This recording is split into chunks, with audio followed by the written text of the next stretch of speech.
আসসালামু আলাইকুম। আমার প্রিয় বন্ধুরা যে যেখানে আছেন সুস্থ থাকুন, ভালো থাকুন। তাসনিম আয়রা চ্যানেল থেকে সবাইকে জানাই স্বাগতম। দেশ ও দেশের বাইরে যারা আমার চ্যানেলটিকে দেখতেছেন তাদেরকে অসংখ্য ধন্যবাদ জানাই। প্রতিদিনের মতন একটি ভিডিও শেয়ার করতেছি, আশা করি আমার প্রিয় বন্ধুদের ভালোই লাগবে।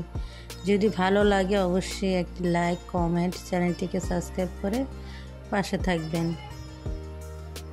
তাই দেশের পরিবেশ আসলে দেখতে অনেক ভালো লাগে। আর আমরা তো যারা ঢাকায় থাকি এগুলো খুবই মিস করি। ঢাকায় তো সবসময় গরম, দেশেও গরম, দেশে তারপর একটু বাতাস, হাওয়া বাতাস লাগে। আর দেখেন তীব্র প্রচণ্ড গরমে দেখেন টমেটো গাছগুলো একদম মরে গেছে। আর যে রোদ, মরবে না কি হবে, বৃষ্টি হলে হয়তো হইতো, গাছগুলো একদম মরে একবারে নাজেহাল। তাই সেটাই আপনাদের সাথে একটু শেয়ার করলাম। আমাদের বিলে যে সবজিগুলো লাগিয়েছে সেগুলো একটু দেখাচ্ছি আর বলতেছিলাম। আর এই ডাঁটাগুলো হচ্ছে আমরা অনেক খেয়েছি, এখন হচ্ছে এগুলা বীজ মানে দানা দিয়ে সংগ্রহ করবে, সেজন্য রেখে দিয়েছে। আর মোটামুটি রোদ্রে শুকিয়ে যাবে। আর এরকম হাঁটতে কিন্তু খুব ভালো লাগে, রাস্তা আঁকা বাঁকা রাস্তা। তো এই আর কি, এখানে হাঁটাহাঁটি করে আর কিছু টমেটো আর কিছু গাছ ডাঁটা নেওয়া হবে। আর এগুলো হচ্ছে ধনিয়া, একদম শুকিয়ে গেছে, রোদ্রে একদম শুকিয়ে গেছে। তারপরে এগুলো হচ্ছে বীজ ধনিয়া হিসাবে হবে। আর এই পুষ্কিনিটা পানি একদম রোদ্রে শুকিয়ে গেছে, এখন একটু পানিগুলো হেঁচে তারপরে মাছ ধরবে, সেটা আপনাদেরকে কালকে দেখাবো কি মাছ পেল। তো এখন একটু ঘোরাঘুরি করে এসে এখন এই যে দুপুরের কিছু রান্নার অংশ আপনাদের সাথে শেয়ার করব। বড় একটা কাতলা মাছ কিনেছিল, তো সেইটার মাথার যে অংশটা রয়েছে আর হচ্ছে পেটার যে মাছগুলো সেগুলো দিয়ে আলু আর হচ্ছে একটা কহি বলে অনেকে, আর লতি দিয়ে ইলিশ মাছ রান্না করা হয়েছে। আর এটা একটু সবজি দিয়ে একটা ছিল, ওটা আমরা ভাজি খাই, কুশি অনেকে বলে। তাই সেটা দিয়ে এখন এই মাছটা দিয়ে রান্না করব, এটা আমাদের জন্য। আর মেয়েরা ইলিশ মাছ খাবে, ওখানে লতির ওখানে মাছ 2 টুকরা ইলিশ মাছ পিস দেওয়া হয়েছে, আর লেজা আর মাথা। তো মাছটা আদা রসুন দিয়ে একটা টমেটো দিয়ে দিলাম, দিয়ে ভালোভাবে একটু কষিয়ে তারপরে রান্না করতেছি। আর গরমে অত যত সহজভাবে রান্না যায় শর্টকাটে সেই পদ্ধতি করতেছি, কেননা গরমে রান্নাঘরে থাকাটা এখন দায় হয়ে গেছে। তাই এখন তো সবারই কম বেশি ঘরে ঘরে অসুস্থ, তারপরে জ্বর ঠান্ডা লেগেই আছে তীব্র গরমে।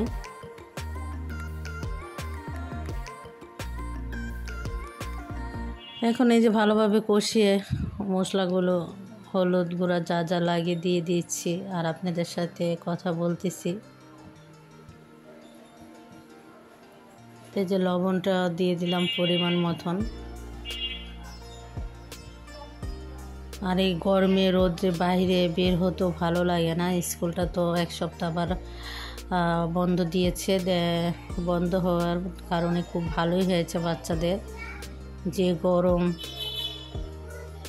এখন যেন বৃষ্টিটা হলেই কিছুটা আমরা আবার শান্তি পাবো। আর এই যে মাথাগুলো যে ছিল পানসা, তারপরে পেটার যে মাছটা সেটা দিয়ে ভালোভাবে কষিয়ে নিচ্ছি।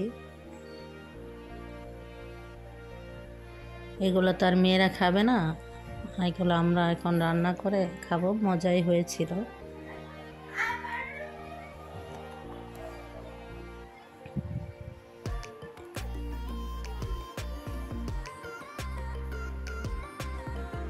বাকিটা সবজিগুলোও দিয়ে দিলাম, দিয়ে একটু ভালোভাবে কষিয়ে তারপরে পরিমাণ মতন পানি দিয়ে দেবো। আর হচ্ছে লটকা শুটকি ভুনা করব।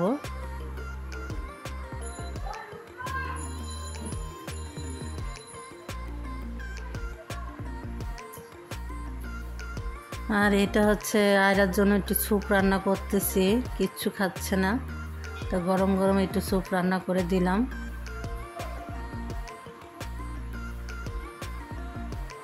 স্যুপ রান্না করতে তো বেশি সময় লাগে না, পরিমাণ মতন পানি দিয়ে 2 কাপ, বলক আসলেই 2-3 মিনিট জাল দিলে কিন্তু স্যুপটা হয়ে যায়। তো এখন 2 মেয়েকে দিব, আয়রা অত খাবে না, বড় মেয়েকে দিব, তার বলে গলা ব্যথা করে, তো তাকে দিচ্ছি, আয়রাকে অল্প দিচ্ছি।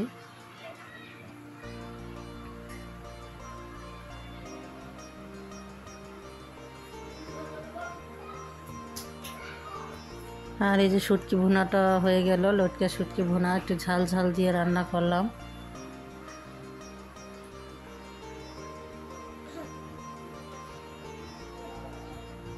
আর শুটকি কার কার পছন্দ অবশ্যই কমেন্টে করবেন। যারা এখন পর্যন্ত একটি লাইক দেননি অবশ্যই লাইক, কমেন্ট, চ্যানেলটিকে সাবস্ক্রাইব করে পাশে থাকবেন।